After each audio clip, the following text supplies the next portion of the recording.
அக்கா தங்கச்சியாவே இருந்தாலும் சினிமாவுல ஒண்ணு சேர்ந்து ஒரு கலக்கு கலக்கிய நடிகைகள் யாரெல்லாம் உங்களுக்கு தெரியுமா? லிஸ்ட்ல நம்ம ஃபர்ஸ்ட் பார்க்க போறது சிம்ரன், மோனல். பார்வை ஒன்றே போதும் படத்தின் மூலமா தமிழ் சினிமாக்குள்ள அறிமுகமானவங்க தான் இந்த மோனல். அதுக்கப்புறமா பத்ரி, லவ்லி, சமுத்திரம் மாதிரியான நிறைய படங்கள்ல இவங்க நடிச்சிருக்காங்க. இந்த சூழல்ல 2002ஆம் ஆண்டு சில பிரச்சனைகள் காரணமா இவங்க தற்கொலை பண்ணிக்கிட்டாங்க. இவங்களோட அக்கா தான் சிம்ரன். இவங்க இப்போ சினிமால ஆக்டிவா தான் இருக்காங்க. பட் மோனல் மட்டும் உயிரோட இருந்திருந்தாங்க அப்படின்னா இன்னைக்கு சிம்ரன் எல்லாரையும் ஓவர்டேக் பண்ணிக்கிட்டு வேற லெவலுக்கு போயிருப்பாங்க. மோனல் அவங்க கெரியர்ல ஸ்டார்டிங்ல நடிச்ச எல்லா படமுமே தொடர்ந்து ஹிட் ஆகிக்கிட்டே வந்துச்சு. அந்த டைம்ல சிம்ரனோட இன்ஃப்ளூயன்ஸை பயன்படுத்தி தான் மோனல் உள்ளவே வந்தாங்க. இருந்தாலும் மோனல் பாக்குறதுக்கு ரொம்ப அழகா இருப்பாங்க. அதனால இளைஞர்கள் எல்லாருமே கொஞ்சம் கொஞ்சமா அவங்க பக்கம் சாஞ்சிட்டு இருந்தாங்க. தேவையே இல்லாம டிப்ரெஸ்ட் ஆகி தற்கொலை பண்ணிக்கிட்டாங்க. லிஸ்ட்ல நம்ம அடுத்து பார்க்க போறது நக்மா, ஜோதிகா. இவங்க ரெண்டு பேருமே அக்கா தங்கச்சி தான். ஒரு காலகட்டத்துல நக்மா இவ்வளவு ஒரு முன்னணி நடிகையா இருந்தாங்க அப்படின்னு நான் சொல்லி உங்களுக்கே தெரிய வேண்டாம். அதுவும் ஜோதிகா எல்லாம் வரதுக்கு முன்னாடியே நக்மா நம்ம தமிழ் சினிமால இருக்கக்கூடிய எல்லா முன்னணி நடிகர்கள் கூடயும் தொடர்ந்து நடிச்சிட்டு இருந்தாங்க. அதுக்கப்புறமா நக்மா சில காரணங்களால மார்க்கெட்டையும் இழந்து அப்படியே சினிமாவை விட்டு போயிட்டாங்க. அப்புறமா தான் ஜோதிகா தமிழ் சினிமாக்குள்ளேயே வராங்க. ஜோதிகா வரும்போது இவங்க நக்மாவோட தங்கச்சி அப்படின்னு யாருக்குமே தெரியாது. ஆனா போக போக ஜோதிகா அவங்களோட மார்க்கெட்டை பெருசாக்கிக்கிட்டே வந்தாங்க. இன்னைக்கு நக்மா எந்த ஒரு படங்கள்லயும் நடிக்காம ஃபுல் அண்ட் ஃபுல்லா அரசியல்ல இருக்காங்க. ஆனா ஜோதிகா இன்னைக்கும் தொடர்ந்து படங்கள் பண்ணிட்டு இருக்காங்க.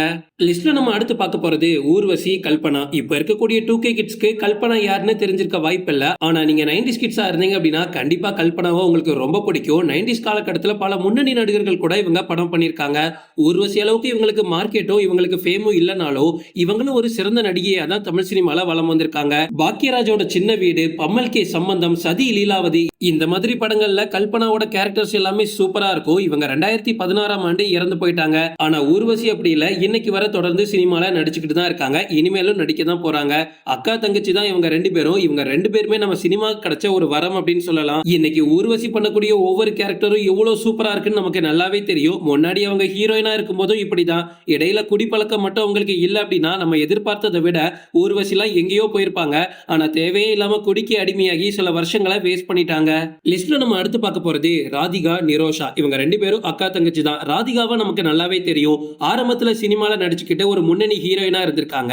அதுவும் 90s காலகட்டத்துல அவங்க நடிக்காத ஹீரோக்களே கிடையாது. எல்லார் கூடயுமே அவங்க பேர் பண்ணிட்டாங்க. அதுக்கப்புறமா கல்யாணத்துக்கு அப்புறமா அப்படி கொஞ்சம் கொஞ்சமா சினிமால இருந்து விலகி அப்படியே கொஞ்சம் அரசியல் பக்கமும் தலையை காமிச்சாங்க. அதுக்கப்புறமா ஃபுல் அண்ட் ஃபுல்லா சீரியல்ல இறங்கிட்டாங்க.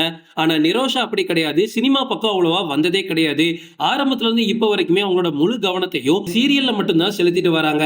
நிரோஷா இது வரைக்கும் நம்ம தமிழ் சினிமால 10-15 படங்கள் பண்ணிருக்காங்க. அப்படியே சினிமால தான் அவங்களை கண்டினியூ பண்ண சொல்லிருக்காங்க. ஆனா ஏனோ தெரியல, அவங்களுக்கு சினிமாவை விட சீரியல் ரொம்ப கம்ஃபர்டபுளா இருக்கு போல. சோ சினிமாவை அப்படியே மூடிக்கிட்டு சீரியல் பக்கம் போனவங்க தான். லிஸ்ட்ல நம்ம அடுத்து பார்க்க போறது அம்பிகா, ராதா. இவங்க ரெண்டு பேருமே இன்னைக்கு வர மக்கள் மத்தியில நல்ல ஃபேமஸா தான் இருக்காங்க. அம்பிகா தொடர்ந்து சீரியல்ல நடிச்சுக்கிட்டு தான் இருக்காங்க. இவங்களோட சகோதரியான ராதா திரைப்படங்கள்ல மட்டும் இல்லாம டான்ஸ் நிகழ்ச்சிகள்ல இப்போ ஜட்ஜாவும் வேலை பார்த்துட்டு இருக்காங்க. இன்னைக்கு வரை இவங்களோட மார்க்கெட் குறையவே இல்ல. எப்பவுமே இவங்க ஃபேன்ஸ் மத்தியில ஃபேமஸ் தான். அம்பிகாவை பொறுத்த வரைக்கும் அவங்க சினிமாவை மூடிக்கிட்டு சீரியலுக்குள்ள போய் பல வருஷங்கள் ஆச்சு. சீரியல்ல அவங்க எப்பவுமே ஒரு சக்சஸ்ஃபுல் ஆக்ட்ரஸா தான் இருக்காங்க. அதே மாதிரி தான் ராதாவும் அவங்க சின்ன திரையில இருந்தாலும் அங்கங்க பெர்ஃபார்ம் பண்ணிக்கிட்டு ஒரு நல்ல மார்க்கெட்டோட இருக்காங்க. நீங்க 80s 90sல உள்ள படங்கள்லாம் பாப்பீங்க அப்படின்னா கண்டிப்பா அம்பிகா, ராதாவை உங்களுக்கு பிடிச்சிருக்கும். இவங்க ரெண்டு பேரும் பண்ண படங்கள்ல உங்களுக்கு எது ஃபேவரட்டான படம் அப்படின்றத கமெண்ட்ல சொல்லுங்க. ஓகே ஃப்ரெண்ட்ஸ், இதோட நான் இந்த வீடியோ முடிச்சுக்கிறேன். இன்னொரு இன்ட்ரெஸ்டிங்கான வீடியோல நம்ம சந்திக்கலாம். Stay tuned.